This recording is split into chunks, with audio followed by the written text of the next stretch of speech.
Wapendwa taifa la Mungu, wakati fulani nimesoma kwenye mitandao ya kijamii na hata kwenye magazeti habari za michezo. Habari moja ikawa imeandikwa kichwa cha habari,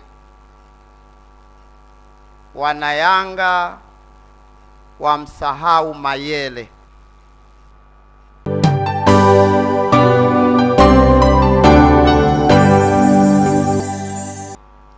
Wakimlinda Yesu walipoliona tetemeko la nchi na mambo yaliyofanyika, wakaogopa sana, wakisema hakika huyu alikuwa mwana wa Mungu.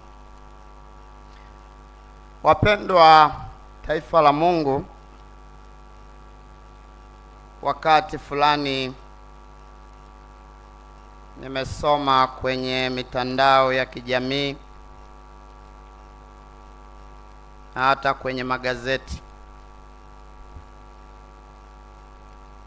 habari za michezo. Habari moja ikawa imeandikwa kichwa cha habari, Wanayanga wamsahau Mayele. Lakini maelezo ni kwamba baada ya huyo mchezaji kuondoka na kwenda kucheza mpira katika klabu nyingine, basi Pacome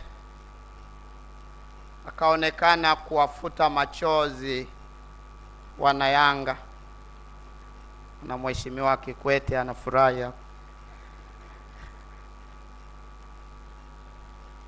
na naona Mheshimiwa Majaliwa kama vile hataki kutabasamu. Lakini habari ni kwamba wamepata mbadala, na mbadala huo tena unaweza ukaendana na kashfa kwamba alijiona yeye ndiye anajua, alijiona yeye ndiye bora, lakini tumepata mchezaji mwingine tena bora zaidi yake, afadhali amekwenda. Hali kadhalika nikasoma kwenye vyombo vya habari, Simba wanatafuta mbadala wa Clatous Chama wakati ule alivyotoka kwenda Yanga.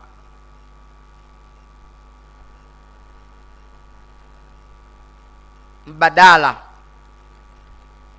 Na zaidi sana tunaongea juu ya mtu mwingine kuchukua nafasi ya mwingine, kuziba pengo. Hivyo hivyo katika nyanja za serikali, katika nafasi za kisiasa, hata katika nafasi zetu za uongozi katika kanisa, tunaongea juu ya mbadala, mtu atakayeweza kuziba nafasi, kuziba pengo. Ndugu zangu, mbele ya Mwenyezi Mungu, mbele ya Mwenyezi Mungu, hakuna mtu yeyote atakayeweza kuziba pengo ama kuchukua nafasi ya mwingine mbele ya Mwenyezi Mungu. Ingawaji sote tumeumbwa kwa sura na mfano wa Mwenyezi Mungu, lakini every individual person is unique. Kila mwanadamu ni wa pekee kwa Mwenyezi Mungu. Hata kama watu wamezaliwa mapacha, na wengine tunawachanganya kwa kufanana, kwa sauti na kwa kutenda, lakini hakuna mwanadamu mwingine yeyote atakayetenda sawa sawa na mwingine. Na kila mwanadamu pamoja na kuumbwa kwa sura na mfano wa Mwenyezi Mungu, Mwenyezi Mungu amemuumba kila mwanadamu kwa namna yake. Ndio maana wataalamu wanatuambia juu ya fingerprint patterns, hizi alama za michoro ya kwenye vidole, kwamba hakuna mwenye hizi patterns zinazofanana na mwingine, hata kama wamezaliwa mapacha wa kufanana.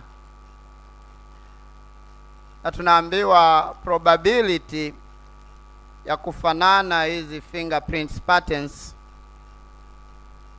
ni wawili wanaweza wakafanana, that is probability, kati ya watu bilioni 64. So the world population ni 8 billion point something, 4.3. Na hiyo simple statistics ya kibiolojia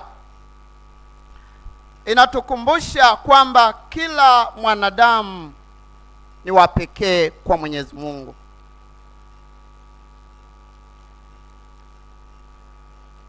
Kwa nini sasa tunajikuta tunaishi katika tofauti, wakati mwingine kwa chuki, kwa hasira, kwa mafarakano?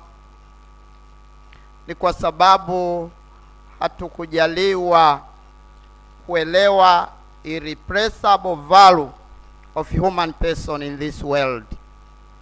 Hatujajaliwa wengine kuelewa thamani ya mwanadamu isiyoweza kuchukuliwa na mtu mwingine yoyote katika ulimwengu huu. Ndio maana tunapokujikuta katika maombolezo juu ya kifo, juu ya mpendwa wetu, juu ya mmoja wetu, ndipo mara nyingi hizo irrepressible values au special charisms ambazo yule tuliyokuwa nayo aliziishi zinaonekana. Katika somo la Injili, sisi Wakatoliki tukiwa katika kipindi cha mfungo wa Kwaresma, tunaingia Juma Kuu, tunatafakari zaidi mateso ya Kristo, kukataliwa kwa Kristo, kusulibisha, kudhalilishwa na kuuawa kwa Kristo. Tunatafakari hiyo thamani ya mwanadamu ambayo wanadamu wengine hatuioni, na hivi tunaidhalilisha, tunaitenda jeuri, tunaiangamiza. Lakini hatimaye katika Injili tunaambiwa yule akida, wale waliokuwa wakimlinda Yesu pale msalabani wakati anakata roho, alisema hakika huyu alikuwa ni mwana wa Mungu. It was too late. Kwamba katika hali hiyo Kristo anakata roho msalabani, ndio wanatambua kwamba huyu alikuwa ni mwana wa Mungu. Ndugu zangu, na ndivyo ilivyo leo hii kwa mpendwa wetu William Lukuvi. Katika nafasi mbalimbali za mahusiano naye, katika utumishi wake kwa serikali yetu, katika maisha yake ya kiimani, maisha ya ndoa na familia, leo kifo kinapomkuta ndipo tunatambua thamani kubwa ya huyu hayati wetu William, ambayo wengine hatukujaliwa kuitambua katika uhai wake. Fundisho ni nini? Tumuombe Mwenyezi Mungu. Tumuombe Mwenyezi Mungu aendelee kutafakarisha juu ya maisha na kifo. Mwanadamu ukiacha kutafakari juu ya maisha na kifo, tumeacha na tumeondoa thamani ya utu, na tunaweza tukatendeana vyovyote vile. Lakini tunapokutana na misiba kama hii, na watu tunavyoondoka katika ulimwengu huu kwa namna tofauti, kwa umri na hali tofauti, tunapotafakari fumbo la kifo, tumwombe Mwenyezi Mungu tujaliwe kuishi katika huruma yake, kwa mapendo, kwa ushirikiano, kwa maelewano, na kuombeana mema na kulindana mbele ya Mwenyezi Mungu. Tumsifu Yesu Kristo. Ndugu zangu, tusimame sasa, tumwombe Mwenyezi Mungu dua kwa ajili ya mpendwa wetu hayati William Lukuvi. Mungu Mwenyezi, tunakuomba